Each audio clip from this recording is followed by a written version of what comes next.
All right, guys, so here in this video, we'll get into really talking about Chapter 9, talking about classical India and the two major empires during this time period.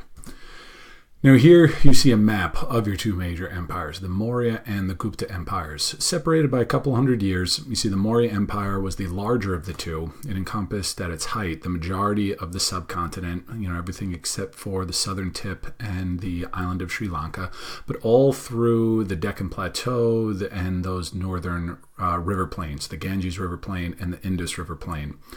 A couple hundred years later, the Gupta Empire, a good bit smaller. You see the pink line is the outline to it, but still the most beneficial land. Okay, the good farmland in the Ganges Plain and through the Indus River Valley, that was controlled by them as well. What's important to note here was that these are really two of the only times in all of Indian history, going back to the Aryan invasion, that India was united. Throughout the rest of its time, it was separated into these regional empires that were ruled by rajas or princes, as they were called during Aryan times. So unity was definitely a rarity throughout Indian history. Okay, the foundations for unification actually came from outside invaders. And one we've talked about in a good amount of detail. Another we're going to talk about in the next chapter. The first one is Darius, right? Darius of the Achaemenid dynasty in Persia. Now, at the height of it, you notice here in India, down along the Indus River Valley, okay, the Persians did conquer slightly into India, not too far into it. Here you see a bit of a zoom into it. Along, get rid of that, the Indus River here. Okay, actually the Indus River was almost kind of like the border, the easternmost border of the Achaemenid Empire. But still, from that, people in the surrounding areas, particularly these people here from the kingdom of Magadha, they learned an awful lot from Persian rule. They learned about the bureaucracy. They learned about the different government programs that the Persians used, the satrapies, the tax collection, the roads, all of that. So Darius actually had a pretty important effect on people on the other side of his empire over here. And the other one was Alexander the Great. Now, Alexander the Great, again, get rid of this thing, didn't conquer much farther into the Indus River Valley, possibly would have continued farther if his troops didn't basically revolt against him and say that we're not going any farther, and he was forced to turn back. But Alexander the Great, it was less about what they learned from him and more about the power vacuum that his conquest created. He completely destroyed all remnants of Persian rule. And so when he came in, this kind of opening emerged for neighboring people to come in and take over the Indus River Valley. Right? And we will talk about the first one of those right now, and that's the Mauryan Empire. Let's go back to our map. I'm going to be referring to this map quite a bit during this section. The Mauryan, as I said, the bigger of the ones. Okay, and it gets started by this guy Chandragupta Maurya. Now, Chandragupta and his descendants and also his ancestors were from this region here along the Ganges River called Magadha, and you see their capital here, Pataliputra. A fun name to say.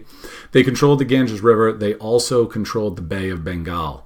So trade that would be coming in and out of the Ganges River Delta, and then anything that would go up into the Ganges River was controlled by them. So that meant a lot of money. That meant more power for them. So they were the most powerful of these emerging kind of nations.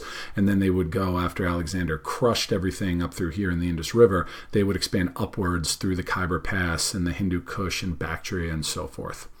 Now, Chandragupta was a very, very efficient leader, and he did this through centralizing control. He was a bit of a control freak. He had spy networks. He wanted to make sure that he was in charge of everything. And we know this through this book, the Arthashastra. The Arthashastra was collected actually not specifically by him, but by one of his top advisors, and it kind of laid out all of their plans. It laid out all of the bureaucratic measures that they took to maintain control, and they were very good at it. And this kind of efficient bureaucracy would be inherited by later rulers, most notably his grandson, Asoka or Ashoka. Now, Ashoka, he continued the conquest farther south, and one group of people in particular that really put up a good fight were the Kalingans, these people down in here, kind of along the Bay of Bengal. And this was a very, very bloody campaign by Ashoka's forces to try and subdue them. Eventually, Ashoka's group wins, and they continue to conquer south, but Ashoka, on seeing the death and destruction that he had caused, he has this change of heart. And he converts to Buddhism, and he essentially becomes nonviolent at that point.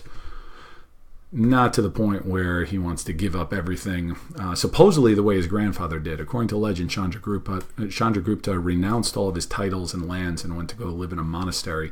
Ashoka didn't go that far, but he was very, very important in the spreading of Buddhism. He inherited the bureaucracy of his grandfather and kept it going with this great efficiency, although he was less about strong direct control and more about leading through example. He wanted to be a moral example for his people. And by all accounts, he was very good at it. One of the measures that he took in order to do this were his edicts, the Edicts of Ashoka. The Edicts of Ashoka were written down on these big pillars. Here's a photograph of one, so you can see they're still in existence to this day. They've survived throughout the centuries. You see a lion on the top, which was the symbol of Ashoka.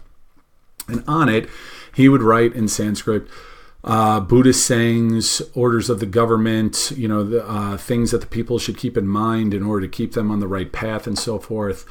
So while he wasn't afraid to kind of put his name out there and as a bit of a show of force, a show of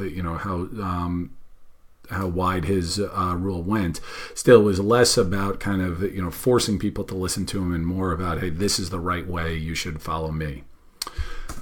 All right, just a quick little bit about the regional kingdoms, and that's it for this video. There were two regional kingdoms of note, and again, when we're talking about the regional kingdoms, we're mostly talking about up through here on the border of Maurya and Gupta rule.